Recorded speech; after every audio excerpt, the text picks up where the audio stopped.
Hello, friends. The Lemonade War, Chapter 10. Chapter 10 Malicious Mischief. Malicious mischief. The act of purposely destroying the property of someone else's business. Jessie was all in knots. Evan was madder than ever at her, and she couldn't figure out why. He had said, "Do you want to call off the war?" And she had said, "Sure, let's call off the war," or something like that. That's what she'd meant to say. That's what she'd wanted to say.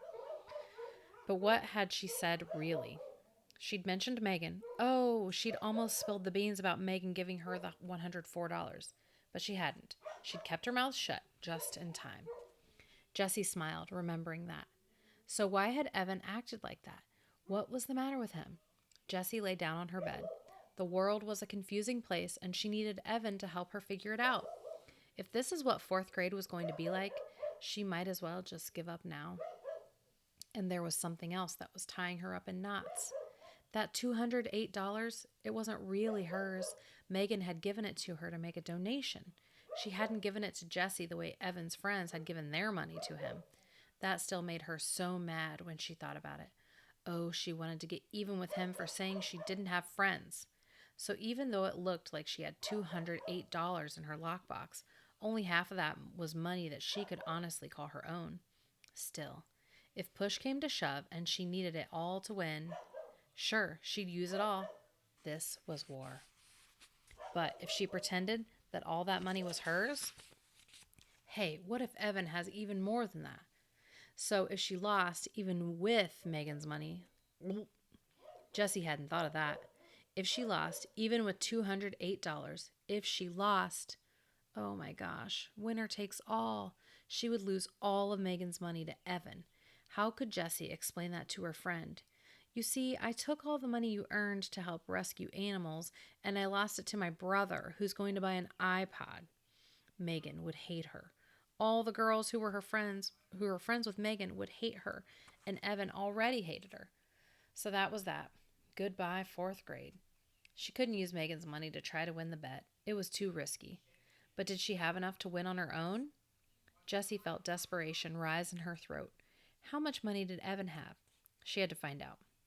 Jessie tiptoed upstairs to the attic office. She listened at the closed door. Her mother was on the phone. Then Jessie snuck downstairs. Evan was watching TV in the family room. Like a whisper, she crept back upstairs and into Evan's room. There was a strict rule in the Treski house.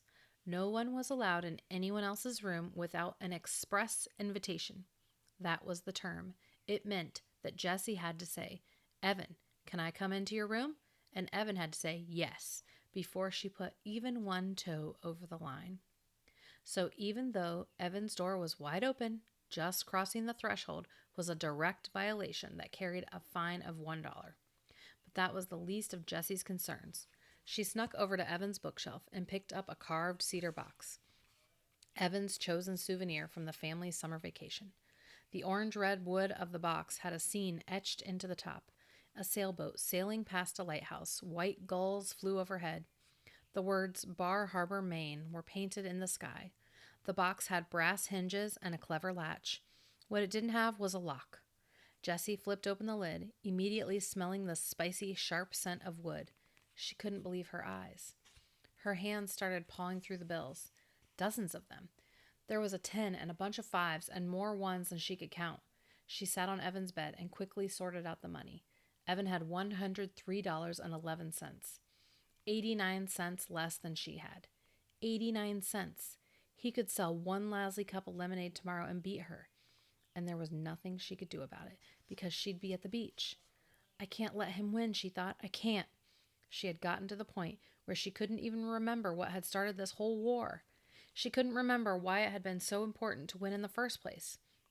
Now, she just had to win. She messed up the money and stuffed it back into the box. That night in bed, she lay awake trying to think of some way to stop Evan from selling even a single glass. Sometimes in the dark, dark thoughts come.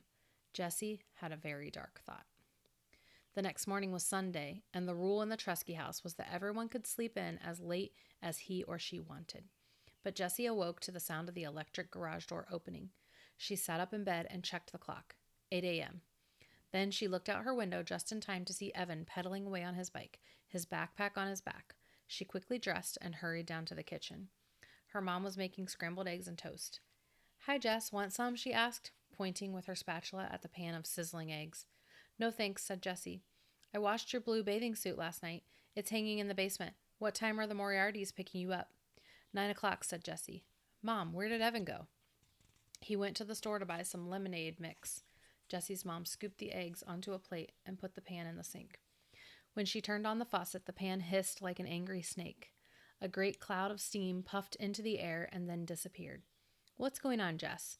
What's with all the lemonade stands you and Evan fighting?" Jessie opened the pantry cupboard and pulled out a box of Kicks. "Nothing," she said.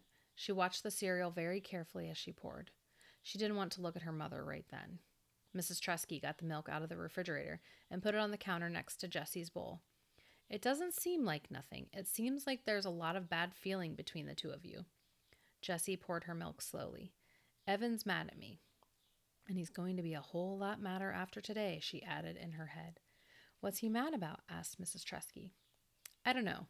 He called me a baby and said I ruin everything, and—" Jessie felt it coming. She tried to hold it back, but she knew it was coming. Her shoulders tightened up, her chest caved in, and her mouth opened in a howl.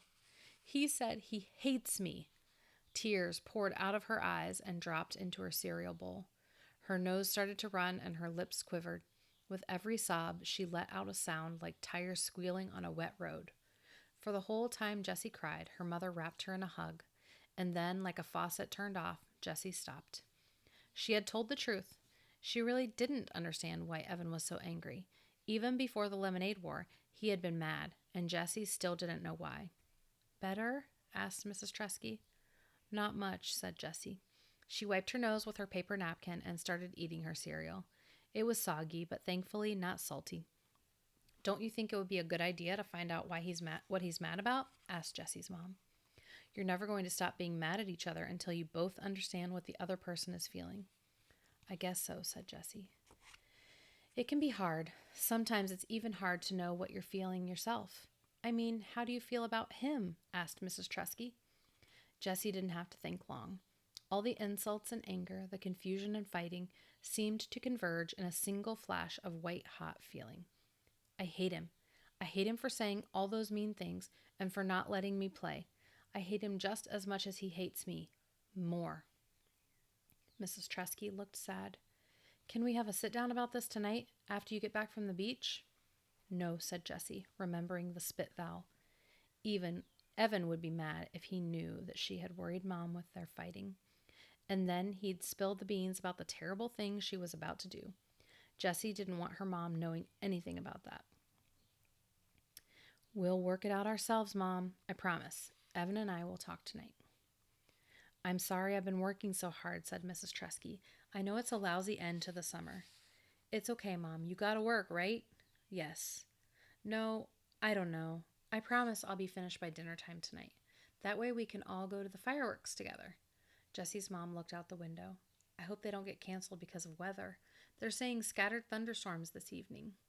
Jessie and her mom finished breakfast without saying much else. "I'll clean up," said Jessie. She liked to do dishes, and she wanted to do something nice for her mom. While she cleaned, she thought about the terrible plan she had come up with last night. It was mean. It was really mean. It was the meanest thing she had ever imagined doing. "I'm not going to do it," she decided. "I hate him, but I don't hate him that much." She was putting the last glass in the dishwasher when Evan walked in. His backpack was bulging. "I thought you were going to the beach for the whole day," he said. Megan's picking me up in half an hour," she thought. She saw Evan stiffen up. "Good. What's in the backpack?" "Not much," he said, dumping out the contents onto the kitchen table. Cans of lemonade mix rolled all over. Jessie tried to count, but there were too many. 15? 20? "Holy macaroni, how many cans did you buy?" 32. Evan started to stack the cans in a pyramid.